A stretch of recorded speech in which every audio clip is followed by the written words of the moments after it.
Students, आज हम study करने वाले हैं क्लास 7th का चैप्टर नंबर 6 वाव साइंस का elements, compounds and chemical equations. इसमें क्या है ये चैप्टर, कई स्टूडेंट्स ने कहा था कि ये चैप्टर आप हमें एक्सप्लेन करके दिखाएं, तो ये चैप्टर मैं पूरा एक ही वीडियो में एक्सप्लेन करने वाली हूँ। तो वीडियो काफ़ी लंबी हो जाएगी, तो आप इसको बिल्कुल ध्यान से स्टडी करेंगे। तो इस चैप्टर में हम स्टडी करने वाले हैं element, compound and chemical equations के बारे में। इसमें हमें बहुत सारी चीज़ें यानी कि रियल साइंस के बारे में पता चलेगा, जिसमें होगी हमारे केमिकल फार्मूलाज होंगे, कंपाउंड होंगे और एटम के बारे में भी हम स्टडी करेंगे, वैलेंसी, एटॉमिसिटी, बहुत सारी चीज़ों के बारे में हम स्टडी करने वाले हैं। तो अगर आपको एक बार में समझ नहीं आता है तो आप वीडियो को बार बार देख लें और इस चैनल को सब्सक्राइब कर दें और वीडियो को लाइक कर दें, शेयर कर दें अपने सभी फ्रेंड्स के साथ, ताकि वो भी स्टडी कर पाएँ। और आप जो स्टूडेंट्स इस वीडियो से स्टडी कर रहे हैं वो इस वीडियो के कमेंट बॉक्स में अपना नेम, अपने स्कूल का नेम ज़रूर बताएं, जिससे मुझे आप लोगों के लिए वीडियो बनाने में इजी रहेगा। ओके, तो चलिए स्टार्ट करते हैं ये चैप्टर। तो इसका फर्स्ट टॉपिक है what is an atom. Atom क्या होता है? एटम जो है हमारे आसपास जितनी भी चीज़ें हैं ना, उनका सबसे छोटा बिल्डिंग ब्लॉक है, यानी कि उसकी सबसे छोटी इकाई। जैसे एक बिल्डिंग में बहुत सारी ईंटें होती हैं ना, ब्रिक्स होती हैं, ठीक वैसे ही एक ऑब्जेक्ट में एटम्स होते हैं। मिलियंस सब्सटेंस हैं हमारी दुनिया में, और सभी सब्सटेंस जो हैं बेसिक चीज़ों से बने हैं। और बेसिक क्या है हमारी? वो ब्रिक्स, यानी कि वो छोटे छोटे एटम्स, वो हैं हमारे आसपास की चीज़ों में। Everything in the world is made up of atom. हर एक चीज़ जो इस दुनिया में है वो एटम से बनी है। ये टाइनी होते हैं, इंडिविजिबल होते हैं। इंडिविजिबल यानी कि जिनको और आगे फर्दर ना डिवाइड किया जा सके, और इनकी कुछ कैरेक्टरिस्टिक्स होती हैं। एटम जो है उसको कहाँ से लिया गया है? एटमॉस से लिया गया है, जिसका मतलब है इंडिविजिबल, यानी कि इसको हम और आगे डिवाइड नहीं कर सकते। इसके बाद हम स्टडी करेंगे एलिमेंट्स को। एलिमेंट्स क्या होते हैं? एलिमेंट होते हैं एटम्स से मिलकर बनी हुई, बहुत सारे एटम्स मिलकर कोई चीज़ बनाते हैं, उसको हम कहेंगे एलिमेंट। यानी कि देखो, सबसे पहले है element is defined as the basic form of matter which can not be broken into smaller substance by chemical reaction. ये देखिए, ये है एलिमेंट की डेफिनेशन, यहाँ से लेकर यहाँ तक। एलिमेंट को हम डिफाइन करेंगे, वो बेसिक फॉर्म है मैटर की जो आगे फर्दर जिसको तोड़ा नहीं जा सकता। सिंपलर सब्सटेंस भी, यानी कि अगर कोई हाइड्रोजन है, हाइड्रोजन का एटम है, लेकिन इसका एलिमेंट बनेगा H2, यानी कि हाइड्रोजन गैस बनेगी जब हाइड्रोजन के 2 मॉलिक्यूल होंगे। इस तरीके से an element contains only one type of atom. इसमें सिर्फ एक ही टाइप के एटम्स होंगे जो कि सेम प्रॉपर्टीज़ होंगी उनकी। जैसे lump of sodium contain just sodium atom.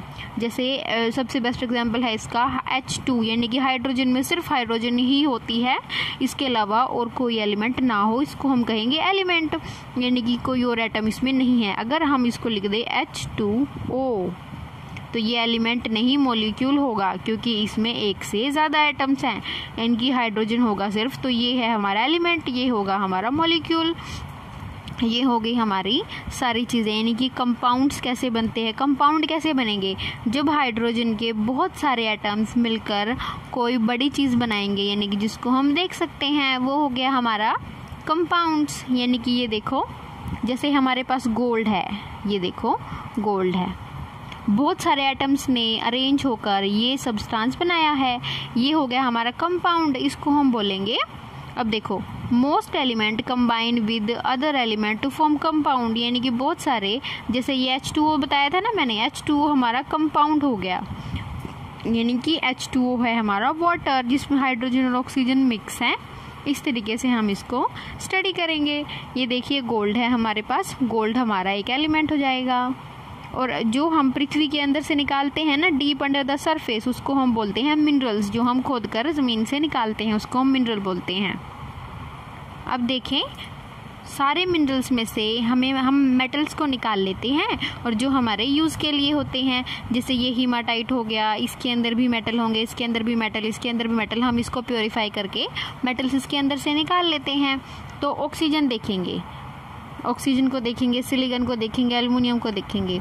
ये देखिए कितना परसेंटेज वेट है हमारे जो पृथ्वी है उसकी क्रस्ट के अंदर। देखो, ऑक्सीजन सबसे ज़्यादा है, फेरोसिलिकन है, एल्युमिनियम है, आयरन है, कैल्शियम, सोडियम, पोटाशियम, मैग्नीशियम और अदर्स हैं। इस तरीके से हम इसको याद कर सकते हैं कि हमारी पृथ्वी की क्रस्ट में ये किस तरीके से लगे हुए हैं। ओके, तो नेक्स्ट है हमारा टॉपिक केमिकल सिंबल्स। तो ये देखकर आपको लग रहा होगा ना ये क्या आ गया, ये आपको याद नहीं करना, ये आपको सिर्फ पहचानना है। यानी कि ऑक्सीजन को हम किस तरीके से एक सिंबल बना सकते हैं उसका, हाइड्रोजन का बना सकते हैं, नाइट्रोजन का, कार्बन का, सल्फर, फास्फोरस, ये इस तरीके से सारी चीज़ें हैं। कुछ तो बहुत ही आसान है जो हम रियल लाइफ में बहुत सारी चीज़ें देखते हैं। जैसे देखो ये हो गया, ये फास्फोरस का सिंबल बिल्कुल मर्सिडीज के जैसा है ना।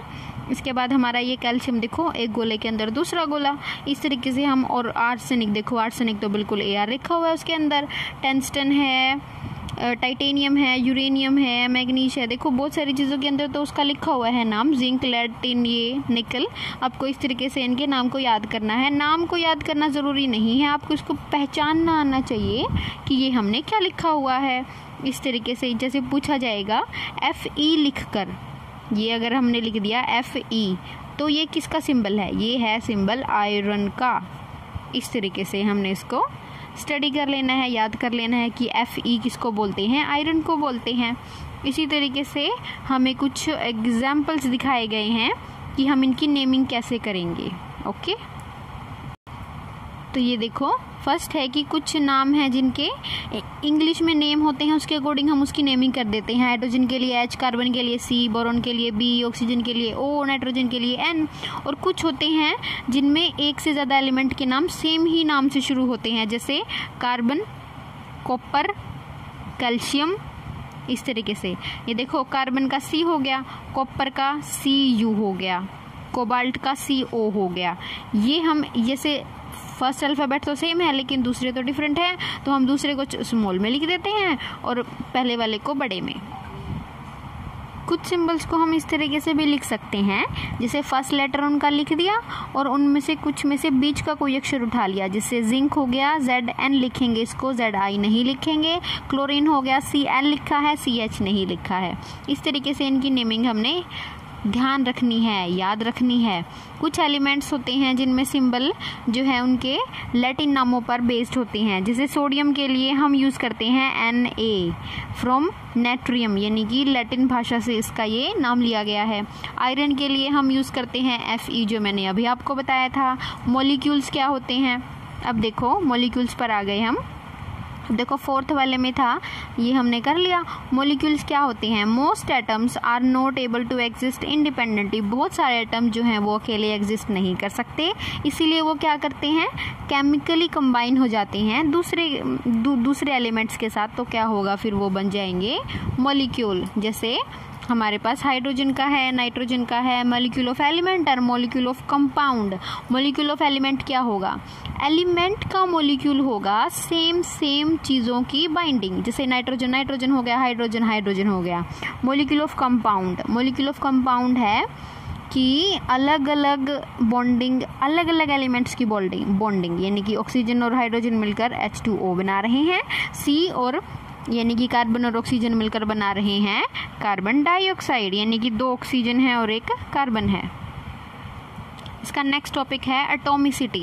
एटॉमिसिटी का सिंपल मीनिंग है कि उस एलिमेंट के अंदर कितने एटम्स हैं। सिंपल देखो, जैसे हीलियम है, हीलियम अकेला है, इसको बोलेंगे मोनो, यानी कि फर्स्ट के लिए हमने यूज़ करना है मोनो।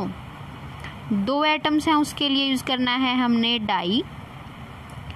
3 के लिए हम यूज़ करेंगे ट्राई। 4 के लिए हम यूज़ करना शुरू कर देंगे पोली का मतलब होता है बहुत सारे। तो देखिए ऑक्सीजन के लिए हमने यूज़ किया डाई एटॉमिक है ये, यानी कि कितने एटम्स हैं इसमें, ऑक्सीजन के 2 एटम हैं, इसमें 2, इसमें 4 हैं, तो हमने इसको पॉली एटॉमिक लिख दिया। एटॉमिसिटी सिर्फ यही चीज़ है। ओके, इसके बाद है कंपाउंड्स। कंपाउंड के बारे में हम स्टडी करेंगे। तो सबसे पहले हम कंपाउंड की डेफिनेशन देख लेते हैं। ये है इसकी डेफिनेशन यहाँ तक। तो compound is a substance that arises by the chemical combination of 2 और मोर element in a fix proportion. Compound बनेगा जब कोई सब्सटेंस बन जाएगा, कैसे, केमिकल कॉम्बिनेशन होगी दो या दो एलिमेंट्स की, दो या दो से ज़्यादा एलिमेंट्स की, और वो फिक्स प्रोपोर्शन में होगा। जैसे कार्बन डाइऑक्साइड हो गया, कार्बन 1 है, ऑक्सीजन 2 है, यानी कि हमेशा कार्बन डाइऑक्साइड तभी बनेगा जब एक कार्बन होगा और 2 ऑक्सीजन होंगे। ऑक्सीजन 2 होने की वजह से हमने यहाँ पे कितना लिख दिया, डाई ऑक्साइड, यानी कि 2 ऑक्सीजन है तो हमने इसको डाइऑक्साइड लिख दिया। तो हमने इसको सेम जो है सेम प्रोपोर्शन में डाला है regards source of the compound from where it's obtained. देखो कहीं से भी ऑब्टेन होगा, बनेगा CO2 तो कार्बन डाइऑक्साइड बनेगा, तो कार्बन के साथ 2 ही एटम जो है ऑक्सीजन के अटैच होने वाले हैं। अब देखो इसकी नेमिंग हमने सीख ली थी। अब देखो जैसे वाटर बनता है H2O, ammonia NH3, calcium oxide बन गया कैल्शियम हाइड्रोक्साइड यानी कि OH2। इनको आपने अब देखो आपने ना क्या करना है, वाटर के सामने लिखना है H2O, अमोनिया के सामने लिखना है NH3। आपने ये अपने नोट्स में लिखना है। ओके, इस तरीके से आप ये लिख सकते हैं। तो ये बन गया हमारा कंपाउंड। अब हम करेंगे मिक्सचर। मिक्सचर होता है 2 या 2 से ज़्यादा चीज़ें जिसमें मिक्स करी गई हों। तो देखिए मिक्सचर क्या होता है, जब 2 या 2 से ज़्यादा सब्सटेंसेस को एक साथ मिलाया जाता है किसी भी रेशो में, कोई इन्वॉल्व नो केमिकल रिएक्शन और बॉन्ड, जिनमें कोई केमिकल रिएक्शन बॉन्ड ना हो, and the material that we get is a mixture. Mixture होगा जब हमें चीज़ें अलग अलग दिखाई देंगी। जैसे ये देखो mixture of nuts, lemon water, यानी कि देखो लेमन मिलने की वजह से क्या हो गया, इसका कलर ग्रीन हो गया। तो सब्सटेंस जो है मिक्सचर बनाती हैं, कंपाउंड होते हैं उसके अंदर अलग अलग। Going back to the introductory activity of the chapter, ये हमने पीछे स्टडी किया था। इसके बाद है salty water is a mixture in which the compound salt, sodium chloride and water are both compound, यानी कि 2 कंपाउंड, 2 या 2 से ज़्यादा कंपाउंड को मिलकर बनने वाली चीज़ मिक्सचर होती है। और सोल्टी वाटर के मिक्सचर में होता है सोल्ट और वाटर, इस तरीके से। अब देखो ये हम क्या कर सकते हैं, अगर हमने मिक्सचर को सेपरेट करना है, इसके बहुत सारे तरीके होते हैं।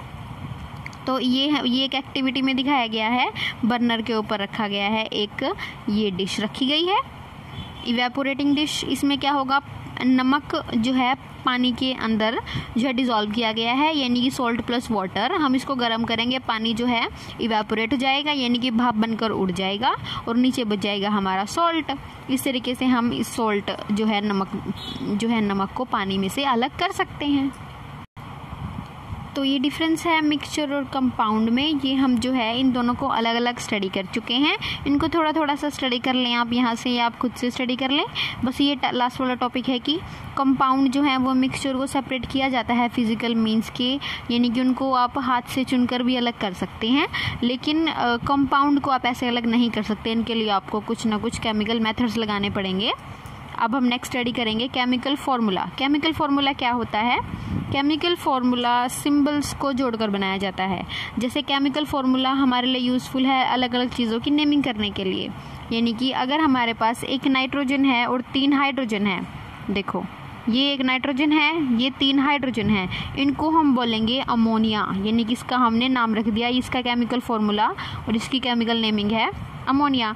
ठीक ऐसे ही केमिकल फार्मूला हम लिख सकते हैं टेबल सॉल्ट, यानी कि नमक का सोडियम क्लोराइड, बेकिंग सोडा का NaHCO3, विनेगर यानी कि सिरके का होता है CH3COOH। इस तरीके से हम इसको लिख सकते हैं।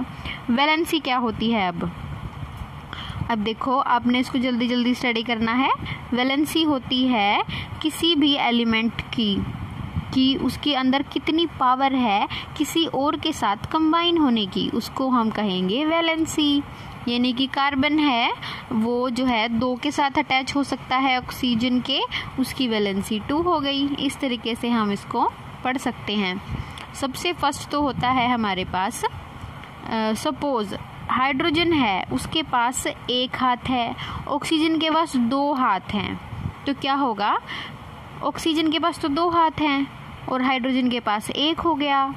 तो हम क्या करेंगे, हाइड्रोजन को 2 हाइड्रोजन लेकर आएंगे जो 2 ऑक्सीजन का हाथ पकड़ लें। यानी कि देखो हाइड्रोजन इसका 1 हाथ, इसका 1 हाथ, ऑक्सीजन इसका 1 हाथ, इसका 1 हाथ। देखो ऑक्सीजन के पास 2 हाथ थे ना, तो उसने दोनों हाथ पकड़ लिए इसके और बॉन्डिंग हो गई। ये हो गया H2 हो गया हमारे पास, ऑक्सीजन 1 हो गया। ये इनकी वैलेंसी पे डिपेंड करता है। ये वैलेंसी पर डिपेंड करेगा कि उसके पास कितने हाथ हैं। सिंपल। इस तरीके से हम वैलेंसी को भी स्टडी कर सकते हैं। अब हम देखेंगे कि केमिकल फॉर्मूला कैसे लिखा जाए। अब हमने कुछ एलिमेंट्स की वैलेंसी भी याद करनी होगी, जैसे हाइड्रोजन के पास है 1 वैलेंसी। अब देखेंगे केमिकल फॉर्मूला कैसे लिखा जाए। मैग्नीशियम क्लोराइड है, मैग्नीशियम है और क्लोराइड हो गया। मैग्नीशियम को हमने Mg लिख लिया, क्लोराइड को हमने Cl लिख लिया। अब देखो इसमें मैग्नीशियम की वैलेंसी होती है 2 और क्लोरीन की होती है 1। तो क्या करेंगे, इनको हम क्रॉस सेक्शन लगा देंगे ऐसे। तो Mg1 क्लोरीन 2। Mg की वैलेंसी तो है 2, यानी कि इसके पास 2 हाथ हैं, वो 2 हाथों का यूज़ कर लेगा 2 क्लोरीन को पकड़ने के लिए, यानी कि क्लोरीन हो जाएंगे 2, Mg हो जाएगा 1। इस तरीके से हमने क्रॉस करके इनका केमिकल फॉर्मूला निकाल लेना है। ठीक ऐसे ही कार्बन डाइऑक्साइड का कार्बन की वैलेंसी होती है 4, यानी कि कार्बन के पास 4 हाथ हैं और ऑक्सीजन के पास सिर्फ 2। तो क्या करेंगे, ऑक्सीजन की मात्रा को हम ज़्यादा कर देंगे, यानी कि 2 ऑक्सीजन होंगे तो दोनों के पास मिलाकर 4 हाथ हो जाएंगे और वो कार्बन को पकड़ लेंगे। तो C2O4, C1O2, CO2। इस तरीके से हम इसको लिख सकते हैं। इसी तरीके से ये दिखाया गया है जिंक हाइड्रोक्साइड का भी फॉर्मूला हम लिख सकते हैं। इसमें नेक्स्ट टॉपिक है हमारा chemical reactions and chemical equations. अब देखो केमिकल रिएक्शन क्या होती है और केमिकल इक्वेशन क्या होती है। केमिकल रिएक्शन होती है जो चेंज आता है हमारी डेली लाइफ में, हम इसको देखते हैं।